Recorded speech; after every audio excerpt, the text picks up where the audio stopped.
Hello everyone, welcome to our channel. So friends, आज हम करने वाले हैं class 8 English Poorvi textbook जो कि न्यू एनसीईआरटी है उसका यूनिट 1। आज हम यूनिट 1 स्टार्ट करेंगे जो कि है विट एंड विजडम। ओके, सो आज हम स्टार्ट करने वाले हैं क्लास 8 की जो इंग्लिश की टेक्स्ट बुक है जिसका नाम है पूर्वी, है ना। तो उसका जो यूनिट 1 है, क्योंकि आपको पता है यूनिट में डिवाइड होते हैं चैप्टर्स, तो जो उसका यूनिट 1 है, यूनिट 1 की थीम है विट एंड विजडम। इसका आज हम चैप्टर 1 करेंगे। चैप्टर 1 का नाम है the wit that one hurts. पहले हम इस थीम का मतलब समझते हैं। विट एंड विजडम का मतलब क्या है, तो देखिए, आपको विजडम का मतलब तो पता ही होगा, तो मैं आपको विट का मतलब बताती हूँ। विट का मतलब होता है बुद्धि। ओके, विट का मतलब होता है बुद्धि, ठीक है। तो इस चैप्टर में हम बुद्धि से रिलेटेड कुछ चैप्टर्स पढ़ेंगे एंड विजडम से लेकर कुछ चैप्टर्स पढ़ेंगे कि क्यों विट मतलब कि बुद्धि और विजडम इतना ज़रूरी क्यों होता है हमारे डे टू डे लाइफ में। इस यूनिट के थ्रू हम समझेंगे, क्योंकि चैप्टर्स में बुद्धि से रिलेटेड बहुत सारे चैप्टर्स हैं हमारे इस यूनिट में। Okay, so let's begin the chapter 1 of unit 1, wit and wisdom. तो विट एंड विजडम का चैप्टर 1 स्टार्ट करते हैं। तो चैप्टर 1 का नेम है, जैसे कि आपको मैंने बताया था, the wit that one hurts. Wit का मतलब मैंने आपको बताया कि बुद्धि, वन हर्ट्स मतलब कि सैकड़ों लोगों का दिल जीतना, मतलब कि ऐसी बुद्धि जिसने बहुत से लोगों का दिल जीत लिया या सैकड़ों लोगों का दिल जीत लिया।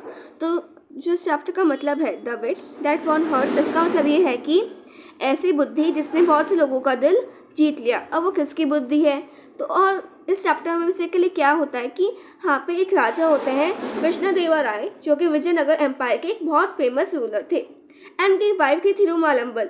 उनके बीच में एक क्वारल हो जाता है, झगड़ा हो जाता है यॉनिंग के ऊपर, मतलब ओबासी के ऊपर।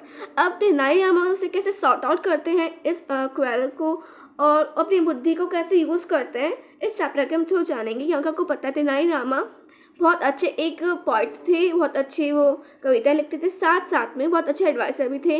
वो अपने को एक विट एंड क्लेवरनेस के लिए बहुत ज़्यादा जाने जाते थे, वो बहुत ज़्यादा फनी भी थे, उनके अंदर बहुत ज़्यादा ह्यूमर था। ओके, तो let's begin the chapter 1, the wit that one hurts. लेकिन जैसे आपको पता है, जब भी हम कोई न्यू चैप्टर स्टार्ट करते हैं उससे पहले कुछ एक्टिविटीज़ आती हैं जो कि हमें रीड करने से पहले करनी पड़ती है। तो यहाँ पे भी कुछ एक्टिविटीज़ है जो हमें करनी है। So let us do this activities before we read. तो पढ़ने से पहले हम कुछ एक्टिविटीज़ करते हैं जो यहाँ पे दी गई हैं। Okay, so let us do this activities. जो क्वेश्चन नंबर 1 है, क्वेश्चन नंबर 1 ये है कि select qualities of a person who uses wit, मतलब कि बुद्धि, from the box given below. तो यहाँ पे नीचे आपको बॉक्स दिए गए हैं जिसके अंदर कुछ क्वालिटीज़ लिखी हैं। अब आपको इस बॉक्स में से उन पर्सन की जो अपनी विट मतलब कि अपनी बुद्धि का इस्तेमाल करते हैं, ऐसे लोग जो अपनी बुद्धि का इस्तेमाल करते हैं, इंटेलिजेंट होते हैं, विटी पर्सनस होते हैं जो कि उन्हें इस्तेमाल करते हैं बुद्धि का, उनके अंदर कौन कौन सी क्वालिटीज़ होती हैं, उनके अंदर क्या क्या गुण होते हैं। तो हमें इस चैप्टर मतलब इस बॉक्स में हमें उसको सेलेक्ट करना है।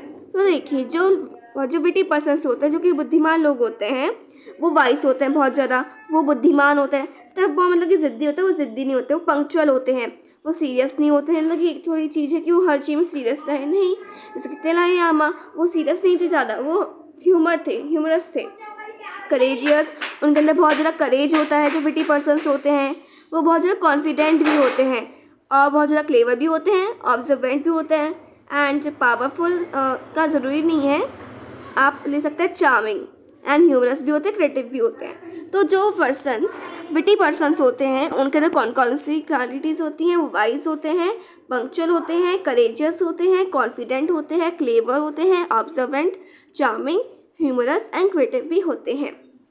तो अब आपने जो ये चॉइस ली है क्वालिटीज़ की, आपने इनका रीज़न देना कि आपने ये इन्हें क्यों चूज़ किया। तो आप रीज़न दे सकते हैं कि जो विटी पर्सन्स होते हैं उनके पास बहुत अच्छा दिमाग होता है, वो अपने दिमाग का सही प्रयोग करते हैं, तो इसलिए वो बहुत ज़्यादा वाइज होते हैं क्योंकि वो अपने दिमाग का इस्तेमाल करते हैं सही चीज़ के लिए।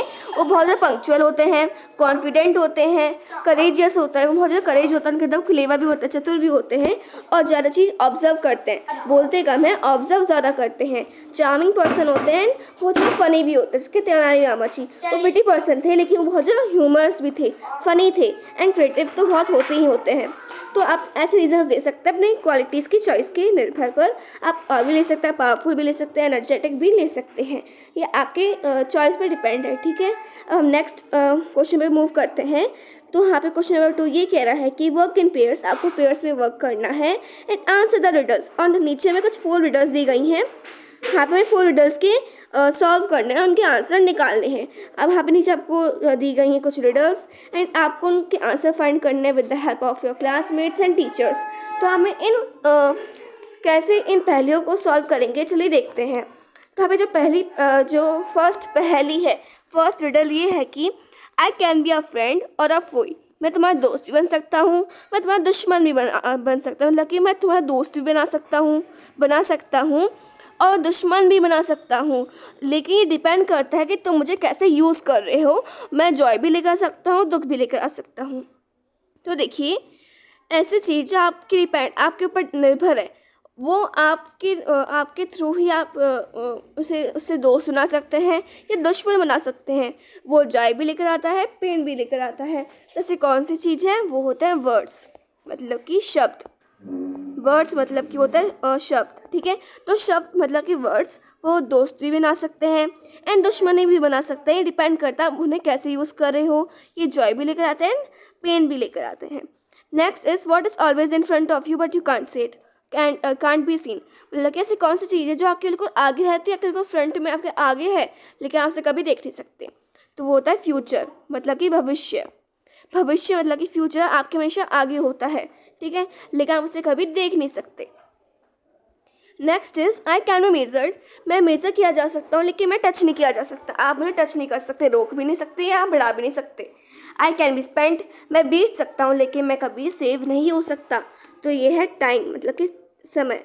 हम इसे मेजर कर सकते हैं लेकिन टच नहीं कर सकते, कि बीतता है लेकिन कभी भी सेव नहीं होता, तो वो होता है time. What has to be share before you keep it, ऐसी कौन सी चीज़ है जो पहले आप शेयर कर दो उसे रखने से पहले, तो वो होता है सीक्रेट। किसी चीज़ का सीक्रेट होता है ना, तो पहले आप शेयर करते हो। अच्छा, ऐसे भी होता है, पर उसे सीक्रेट की तरह आप रखते हो, आप किसी को नहीं बताते, लेकिन पहले आप शेयर करते हो, ठीक है। एंड आप इसके आंसर फाइंड कर सकते हैं from the page number 16, okay. अब आप डिस्कस इन पेयर्स है, यहाँ पे नीचे हमें कुछ क्वेश्चन दे रखे हैं, हमें इनके आंसर्स डिस्कस करने हैं। तो पहला क्वेश्चन है, why are qualities like humour and wit important in a person. तो एक व्यक्ति में ह्यूमर एंड विट वाली क्वालिटीज इंपॉर्टेंट क्यों होती हैं। So the qualities like humor and wit are important in a person, as if a person is humorous, so he or she can change the vibe if it is sad and makes the people happy around him or her, ठीक है। एक अच्छी vibe बना के रखता है humerus व्यक्ति and सबको खुश रखता है। इससे कभी को अगर कोई सैड वाइब है तो उसे चेंज करके हैप्पी वाइब बनाता है। कोई लोग दुखी हैं तो उनको खुश कर देता है। It makes people happy. And witty person, and wit क्यों इंपॉर्टेंट होता है, and wit is also important because if a person use wit, so he can solve any situation or problem easily and can handle anything easily। वो किसी चीज़ को आसानी से handle कर सकता है एंड प्रॉब्लम्स एंड सिचुएशंस को अच्छी तरह से सॉल्व कर सकता है। Third qualities like humour and witty are important because humour से आप लोगों को खुश कर सकते हो। विटी पर्सन होने से आप प्रॉब्लम्स के सोल्यूशंस निकाल सकते हो एंड सिचुएशन को हैंडल कर सकते हो आसानी से, okay. Next is, why do you think kings and queens are preferred to have witty people among their courtiers। मतलब कि किंग्स एंड जो क्वींस होते हैं वो प्रेफर क्यों करते हैं विटी पर्सन, मतलब कि बुद्धिमान लोगों को अपने कोर्टियर में रखना। The Kings and queen's prefer to have witty people among their courtiers because they think that if the witty people among their courtiers, so they can give them good ideas and advices for depending on the situations and problems, and can also give some reforms for the development of the kingdom। अपने kingdom के development के लिए reforms बना सकते हैं, इधर social या educational reforms बना सकते हैं, या अगर कोई सिचुएशन होती है, कोई प्रॉब्लम आ जाती है और अगर वार हो रही होती है, लड़ाई हो रही होती है, तो कैसे सॉल्व कर सकते हैं, क्या करें, सोल्यूशन निकाल सकते हैं, अच्छी एडवाइस दे सकते हैं। इसलिए विटी पर्सन्स का होना सभा में इम्पॉर्टेंट होता है। If you were asked to solve a disagreement between two people, what approach will you take. अगर आपको दो लोगों के बीच में डिसएग्रीमेंट हो चुका है, अगर आपको उसको सॉल्व करना, आप कैसे करोगे। If I have to solve a disagreement between two people, so I will use a story to explain them as a I will use a metaphorical strategy, ठीक है। अगर मुझे किसी दो लोगों के बीच डिसएग्रीमेंट सॉल्व करना है तो मैं एक मेटाफोरिकल स्ट्रेटजी यूज़ करूँगी, एक स्टोरी के थ्रू उनको समझाऊँगी ताकि उनको समझ आ सके, बिना बताए उनको अपनी गलती पता चल सके। So if I have to solve the disagreement I will use a metaphorical strategy by using a story to explain them that how they make mistake, thus they can realize their mistake. ठीक है। And have you ever been in a situation where small misunderstanding lead to a big problem? How was it resolved? तो आप ये कह रहे हैं कि आप कभी ऐसी सिचुएशन में आए हैं कि कभी जो स्मॉल मिसअंडरस्टैंडिंग होती है वो बड़ी प्रॉब्लम खड़ी कर देती हैं, एंड आप उसे कैसे सॉल्व कर सकते हो। तो अगर आप कोई प्रोजेक्ट करते हो तो कोई व्यक्ति काम नहीं करता, आप गुस्सा हो जाते हो। अब आप गुस्सा हो भी सकता है कोई प्रॉब्लम हो रही हो, है ना। तो जो छोटी मिसअंडरस्टैंडिंग होती हैं, अंडरस्टैंडिंग्स होती हैं, ये बड़ी बड़ी प्रॉब्लम्स खड़ी कर देती हैं। तो आपके साथ भी कभी ऐसा हुआ ही होगा। अगर आपके साथ हुआ है तो आपको वहाँ पे लिखना है, एंड आपने उसे कैसे रिजॉल्व किया, आपने उसे कैसे ठीक किया, आपको वो वहाँ पे भी लिखना है। ओके, तो आप ये क्वेश्चन आपसे करेंगे। अब हम करते हैं चैप्टर को read. Let us read this chapter which is a very interesting chapter. इसके अंदर हम विजयनगर एम्पायर के बारे में जानते हैं एंड कृष्णदेवराय के भी बारे में हम जानते हैं। ओके, तो चलिए इस चैप्टर को रीड करते हैं। The Vijayanagar Empire was renowned for its glory, wealth and cultural achievements. तो जो विजयनगर एम्पायर है जो कि साउथ इंडिया में पड़ता है ना। साउथ इंडिया में एक एम्पायर था जिसका नाम था विजयनगर एम्पायर, ठीक है, जिसको हरिहरा एंड बुक्का ने फाउंड किया था। तो एक विजयनगर एम्पायर जब वो बहुत ज़्यादा वेल नोन, रिनोड मतलब कि वेल नोन, मतलब कि जो विजयनगर एम्पायर है वो बहुत ज़्यादा प्रसिद्ध था अपनी ग्लोरी के लिए, वेल्थ के लिए एंड कल्चरल अचीवमेंट्स के लिए। अमॉन्ग इट्स मैनी इलस्ट्रियस मतलब कि रिस्पेक्टफुल एंड फेमस, मतलब कि among it's many illustrious rulers, इनके बहुत सारे रूलर्स थे जो कि बहुत ज़्यादा रिस्पेक्टेड थे एंड फेमस थे। उनमें से एक जो है एक रूलर थे जो कि बहुत ज़्यादा रिस्पेक्टेड थे एंड फेमस थे उस एम्पायर में, जिनका नाम था कृष्णदेवराय, किंग कृष्णदेवराय। वहाँ के एक प्रसिद्ध एंड रिस्पेक्टेड किंग थे कहाँ के, विजयनगर एम्पायर के, जिन्होंने रूल किया 1509 से 1529 CE तक। Stood as a wise and powerful monarch, वो बहुत ज़्यादा वाइज, बुद्धिमान एंड पावरफुल मोनार्च थे। मोनार्च मतलब कि किंग। हिज रीगल मतलब कि उनका जो रूल था is often referred to as the golden age of the Vijayanagara empire. और जब वो रूल करते थे किंग कृष्णदेवराय विजयनगर एम्पायर में, तो उनके इस रूल को, उनके समय को, जो उन्होंने रूल किया इस एम्पायर को, so golden age of Vijayanagara empire भी कहा जाता है, क्योंकि जब ये रूल कर रहे थे तो जो विजयनगर एम्पायर था वो अपने बिल्कुल पीक में था। किसमें? आर्ट में, लिटरेचर्स में, आर्किटेक्चर में, ठीक है, कल्चरल अचीवमेंट्स में, ग्लोरी में एंड वेल्थ में, वो बहुत ज़्यादा पीक में था हर एक चीज़ में। तो इसलिए उनके रूल को golden age of Vijayanagara empire भी कहा जाता है। क्या कहा जाता है? Golden age of Vijayanagara empire. आप इसे हाईलाइट कर लीजिए, बहुत इंपॉर्टेंट है। क्या कहा जाता है? Golden age of Vijayanagara empire, ठीक है, क्योंकि उनके समय में जो इंडियन आर्ट है, लिटरेचर एंड आर्किटेक्चर बहुत ज़्यादा फ्लरिश हुआ था। अ ग्रेट पैट्रॉन, पैट्रॉन मतलब कि सपोर्टर, किसी चीज़ को सपोर्ट करना, ठीक है, वो बहुत अच्छे सपोर्टर थे, सपोर्ट करते थे लर्निंग को। कृष्णदेवराय जो एक इमिनेंट मतलब कि फेमस, इमिनेंट मतलब कि फेमस होता है, इमिनेंट मीन्स फेमस। तो कृष्णदेवराय एक अच्छे सपोर्टर थे लर्निंग के। कृष्णदेवराय बस एक फेमस रूलर ही नहीं, फेमस वॉरियर मतलब कि एक वॉरियर ही नहीं है, वो एक अच्छे गिफ्टेड पोइट हैं। वो बहुत अच्छे पोम्स लिखते थे, एक अच्छे कवि थे। His work such as the epic Amuktamalyada, उनके बहुत सारे वर्क्स हैं, जिसकी उनकी एक एपिक है जिसका नाम है अमुक्तमाल्यदा, जो कि तेलुगु में लिखी गई है, ठीक है। तो उनकी एक एपिक है जो कि तेलुगु में लिखी गई है, इसका नाम है अमुक्तमाल्यदा। और उनका एक संस्कृत ड्रामा है जिसका नाम है जाम्बवती परिणायाम, वो आज ही फेमस है। उनकी एक एपिक अमुक्तमाल्यदा एंड जाम्बवती परिणायाम, जो कि एक संस्कृत ड्रामा है, ठीक है। Krishnadevaraya court was home to 8 celebrated poets collectively known as अष्टदिग्गजास।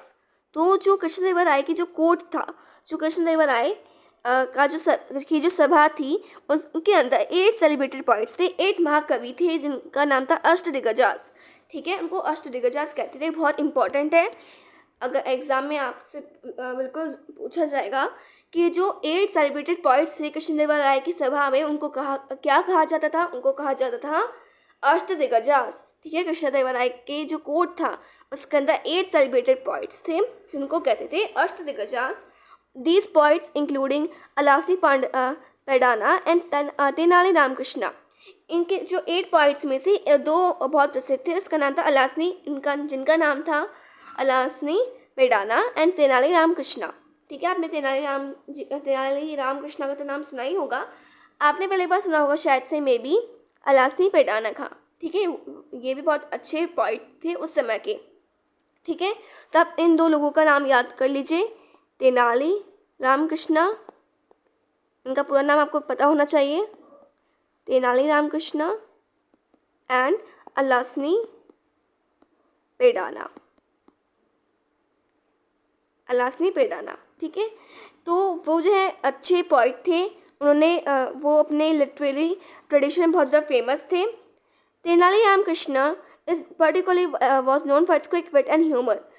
लेकिन जो तेनाली रामकृष्णा जी थे वो बहुत ज़्यादा फेमस थे अपने क्विक विट के लिए, एक अपनी तेज बुद्धि के लिए, क्लेवरनेस के लिए एंड ह्यूमर के लिए। वो बहुत ज़्यादा फ़नी थे, उनके अंदर वो बहुत ज़्यादा मजाकिया थे और हर एक चीज़ को अच्छे से हैंडल कर लिया करते थे। एक बहुत अच्छे बुद्धिमान व्यक्ति थे वो, और ह्यूमर भी थे, मतलब कि ह्यूमरस थे, फनी भी थे और बुद्धिमान व्यक्ति भी थे। Earning him a special place in the Kings court. इसलिए उनके पास एक स्पेशल प्लेस था कृष्णदेवराय के कोर्ट में, क्योंकि वो एक अच्छे पोइट भी थे, एक विटी पर्सन भी थे एंड एक ह्यूमर व्यक्ति भी थे। His clever solutions to seemingly unsurmountable, मतलब कि अनडिफिटेबल, मतलब कि बहुत ज़्यादा डिफिकल्ट जो प्रॉब्लम्स होती थी उनकी भी वो बहुत जल्दी से आंसर निकाला करते थे, सोल्यूशंस निकाला करते थे। इसलिए वो अपने क्लेवर सोल्यूशंस के लिए बहुत ज़्यादा प्रसिद्ध थे इंडिया में। ठीक है, even the wisest rulers faced moments of disharmony, and at one such time the king had a quarrel with his queen Thirumalambal over a seemingly trivial matter. तो कभी कभी जो वाइस रूलर भी होते हैं, जो बुद्धिमान लोग होते हैं, रूलर्स होते हैं, किंग्स होते हैं और क्वींस होते हैं, उनके बीच में कभी कभी झगड़ा हो जाता है, क्वेरल हो जाता है, मतलब कि झगड़ा। ऐसे ही जो किंग कृष्णदेवराय थे और जिनकी वाइफ थी या क्वीन थी थिरुमालंबल, तो उनकी क्वीन थी जिनका नाम था थिरुमालंबल। क्या नाम था? थिरुमालंबल, याद करके रखना। तो जो कृष्णदेवराय जी थे और एंड उनकी जो वाइफ थी या क्वीन थी थिरुमालंबल, उनके बीच में एक क्वेरल हो जाता है एक अनइम्पॉर्टेंट मैटर पे, मतलब कि ट्राइवल मतलब कि अनइम्पॉर्टेंट, एक सिंपल से मैटर पे, एक अनइम्पॉर्टेंट मैटर पे थिरुमालंबल एंड कृष्णदेवराय के बीच में लड़ाई हो जाती है। ठीक है, झगड़ा हो जाता है। For weeks he did not utter a single word to her, and जो कृष्णदेवराय थे इतने गुस्सा हो जाते हैं क्वीन से कि वो उनसे बात तक नहीं करते, एक वर्ड तक नहीं कहते। ठीक है, उन्होंने एक सिंगल वर्ड तक नहीं कहा उनसे। And in his frustration stop visiting her all together, and इसलिए वो एक दूसरे से मिलना भी बंद हो चुका था उनका। His absence cast a shadow over the palace, and the once cheerful corridors seemed quiet and forlorn. Forlorn मतलब कि lonely। ठीक है, तो जो अब जब वो एक दूसरे से बात नहीं कर रहे थे, एक दूसरे से मिल भी नहीं रहे थे, तो जिनकी ये इससे क्या होता है कि जो पैलेस था उसके पूरे जो है इन्वायरमेंट में, एटमॉस्फेयर में एक बदलाव से आ जाते हैं, क्योंकि जो पहले चीयरफुल और मजाक के जो कॉरिडोर्स थे जिनके अंदर चीयरफुलनेस थी वो बिल्कुल खाली हो गए थे। ठीक है, एंड लोनली थे, मतलब कि क्वाइट एटमॉस्फेयर बन चुका था, मतलब कि एक टाइप का मतलब कि अजीब सा एटमॉस्फेयर बन चुका था। चीयरफुल एटमॉस्फेयर से एक अजीब सा चिपचिपा सा मतलब कि क्वाइटली सा एटमॉस्फेयर हो चुका था, अजीब सा एटमॉस्फेयर हो चुका था पैलेस में एंड उनके कॉरिडोर्स में। थिरुमालंबर डिस्ट्रॉट मतलब कि एक्सट्रीमली सैड, बहुत ज़्यादा दुखी होना। तो जो थिरुमालंबर थी बहुत ज़्यादा दुखी हो चुकी थी और बहुत ज़्यादा अपसेट थी। Tried her best to resolve the issue but failed. तो लेकिन की जो क्वीन थी वो ज़्यादा सैड थी, अपसेट थी, और बहुत ज़्यादा कोशिश करी कि वो इस झगड़े को रिजॉल्व कर सके, जो है अच्छी तरह से इसको कुछ सोल्यूशन निकालने की कोशिश करती थी, लेकिन वो फेल हो जाया करती थी।